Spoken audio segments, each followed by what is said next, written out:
الحمد لله والصلاة والسلام على رسول الله اما بعد.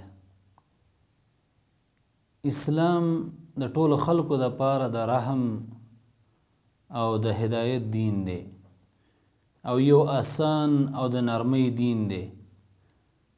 الله رب العالمین رسول الله صلی الله علیه وسلم دا هم رحمت للعالمین را لېږلی و او رسول الله صلی الله علیه وسلم هم فرمایلی دي چې یقینا زه را لېږلی شوی یم رحم. الله پیغمبر رحم کوونکی و او الله رب العالمین فرمایي یرید الله بكم اليسر ولا یرید بكم العسر. الله غواړي په تاسو باندې اسانتیا او الله نه غواړي په تاسو باندې سختیا. دارنګي الله رب العالمین فرمای یرید الله ان یخفف عنکم. الله غواړي چې په تاسو باندې تخفیف وي، په تاسو د اسانتیا وي. او حدیث کې راځي رسول الله صلی الله علیه وسلم فرمایلی ان الدین یسر، یقینا دین دا آسان دی.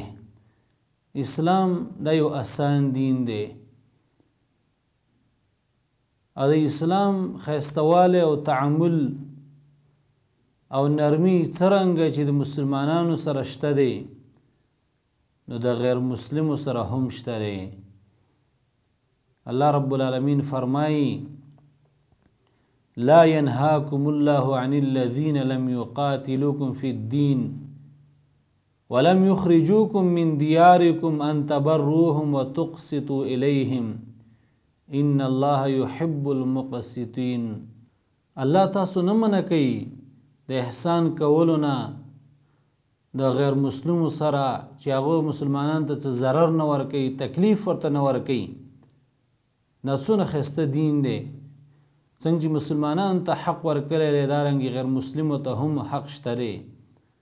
دارنګې اسلام د نرمۍ او دارنګې ښایسته ښایسته د تعلیماتو دین دی. اسلام موږ ته دا تعلیمات راکوي اصلاح کول.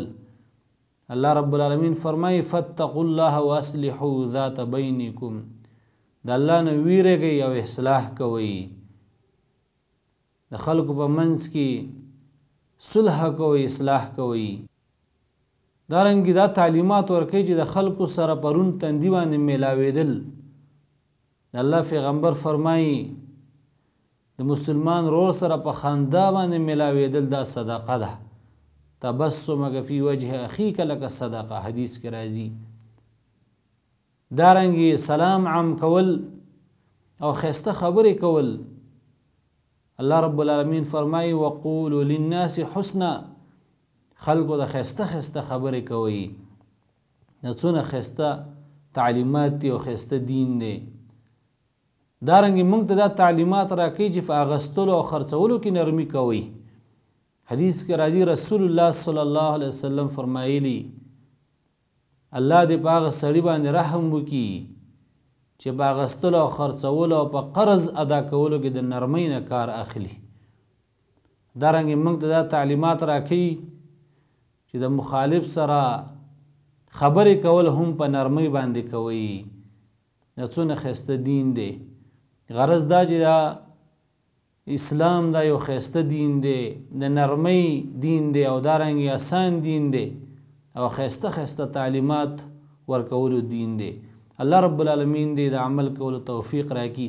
وصلی الله علی خیر خلقه محمد و آله و صحبه اجمعین.